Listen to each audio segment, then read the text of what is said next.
सल्तनत ओमान का परचम और कौमी तराना क्यों तब्दील किया गया? ओमान के नए सुल्तान का इंतखाब कैसे किया जाता है? किसने अपने वालिद का तख्ता उल्टा?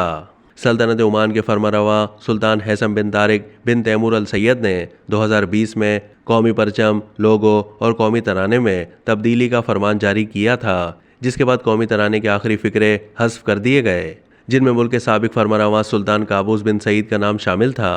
सुल्तानी फरमान के तहत तराने, लोगो और कौमी परचम में की जाने वाली तब्दीलियों से आवाम को आगाह कर दिया गया।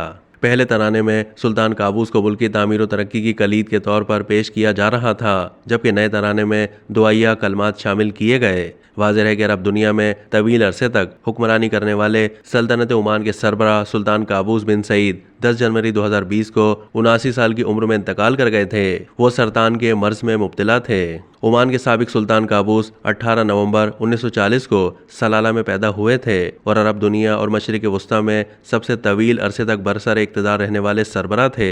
सुल्तान काबूस ने 1970 में बरतानवी ताउन से अपने वालिद सैयद बिन तैमूर को बगैर किसी खूनख्वार बगावत के माजूल कर दिया था और तब से वो सल्तनत ओमान पर हुक्मरानी कर रहे थे। उन्होंने तेल की दौलत का इस्तेमाल करते हुए ओमान को तरक्की की राह पर गामजन कर दिया।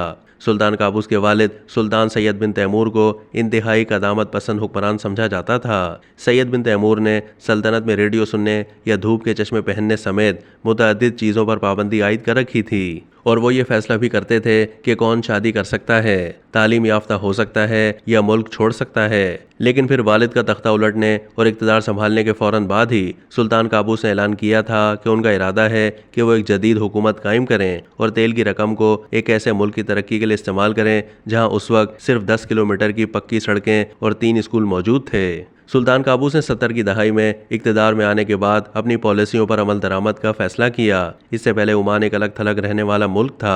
आज़ादी को 2 दहाइयाँ गुजर चुकी थीं, लेकिन दुनिया के दीगर ममालिक से ओमान का कोई ताल्लुक, कोई सरोकार नहीं था। सुल्तान काबूस ही ने अपने मुल्क को इस तन्हाई से बाहर निकाला। सुल्तान काबूस को करिश्माती और बसीरत वाली शख्सियत समझा जाता था और वो खासे मकबूल थे, लेकिन वो भी एक मुतलक बादशाह थे और किसी भी तरह के इख्तिलाफ राय को खामोश कर दिया करते थे। सुल्तान काबूस बिन सईद गैर शादीशुदा थे। उनका कोई भाई, वारिस या नामजद जानशीं भी नहीं था।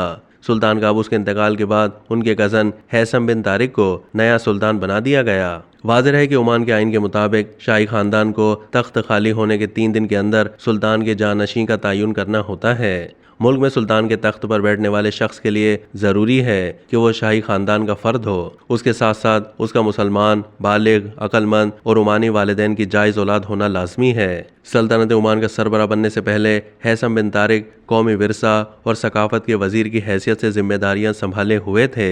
वो ऑक्सफोर्ड यूनिवर्सिटी से गैर मुल्की सर्विस प्रोग्राम की तालीम हासिल करके 1979 में फारिगुल तहसील हुए। ओमान के सुल्तान हैसम बिन तारिक अक्सर बैरून मुल्क ओमान की नुमाइंदगी करते हुए अहम सिफारती किरदार अदा कर चुके हैं।